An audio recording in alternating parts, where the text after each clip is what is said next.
ইসকনের mid day মিলে আপত্তি, হেরে ভোট তৃণমূলের।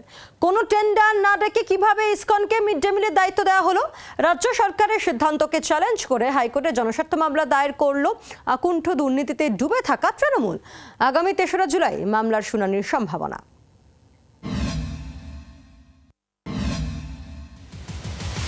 রাজ্যে ক্ষমতায় এসে কলকাতা পুরসভা এলাকা স্কুলে মিড ডে মিল দেওয়ার দায়িত্ব ইসকনকে দিয়েছে বিজেপি সরকার।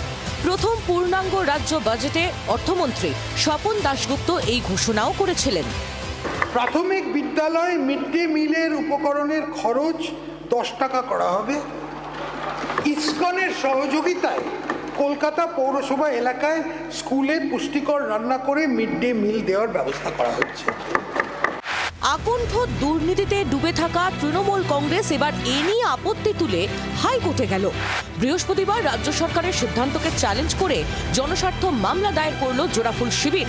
কোনো টেন্ডার ছাড়া কিভাবে ইসকনকে মিড ডে মিলের দায়িত্ব দেওয়া হলো প্রশ্ন তোলা হয়েছে মামলায়। এর ফলে হাজার হাজার স্বনির্ভর গোষ্ঠীর মহিলা ও স্থানীয় সংগঠনের সদস্যদের জীবিকা মারাত্মকভাবে ক্ষতিগ্রস্ত হবে বলেও দাবি করা হয়েছে। তৃণমূলের আবেদন, খাদ্য তালিকায় ডিম সহ বিদ্যমান পুষ্টিমানের ব্যবস্থা বজায় রাখার নির্দেশ দিক আদালত। আগামী ৩রা জুলাই মামলার শুনানির সম্ভাবনা রয়েছে। তৃণমূল আমলে মিড ডে মিল নিয়ে একাধিক মারাত্মক অভিযোগ উঠেছিল। ক্ষমতা হারানোর পর সেই তৃণমূলই আবার মিড ডে মিল নিয়ে প্রশ্ন তুলছে, যা নিয়ে কটাক্ষ করতে ছাড়ছে না শাসক পক্ষ। অর্ণবাংশ নিয়োগের রিপোর্ট, জি24 ঘন্টা। বাংলার আওয়াজ, বাঙালির আবেগ, জি24 ঘন্টা।